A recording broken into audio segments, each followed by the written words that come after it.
and the new WBC Lightweight Champion of the World, William Cameron Cepeda.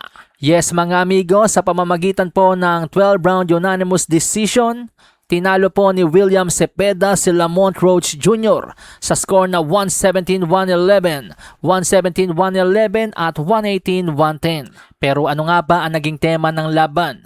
Well mga amigos, base sa aking napanood, parang naalala ko kay Cepeda yung kabataan ni Pacquiao. In terms of volume punching, talagang sobrang sipag bumato ng suntok. Although yung kanya mga kombinasyon hindi kasing bilis na kay Pacquiao, pati na rin ang kanyang footwork, pero alam mo yung dami ng suntok na pinakakawalan at kung saan saang anggulo nang gagaling, kung saan saang spot tumatama, tapos kaliwete rin. So para sa akin yung mga bagay na yun ang nagpahirap kay Roach. Kasi kung ikukumpara po natin mga amigos ang estilo ni Tank Davis at Isaac Pitbull Cruz, parang paisa-isa dala-dalawa lang sumuntok itong mga ito.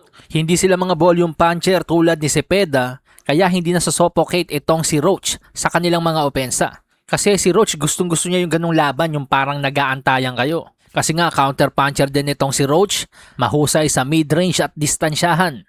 Kaya naman laban sa isang boksingirong katulad ng estilo ni William Cepeda na magaling mag-cut ng ring at walang poknat kung sumuntok, talagang mahihirapan po si Roach. Sa laban po mga amigos parang nasuffocate talaga siya. Ang kanyang 3-5 suntok sinusuklian ni Cepeda ng 8 hanggang 10 bira.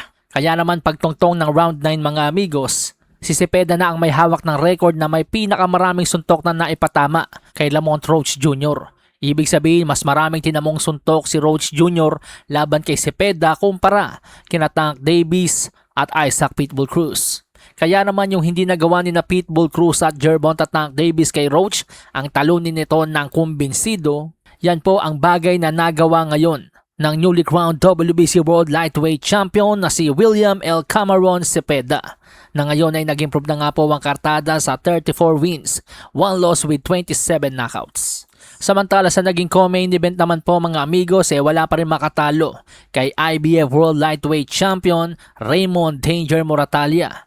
Nag-improve na rin ang kanyang kartada ngayon sa 25-0 with 17 knockouts matapos talunin ang dating Olympic gold medalist at dating world champion na si Robson Conceição via a 12-round unanimous decision sa score na 119-109, 119-109 at 118-110.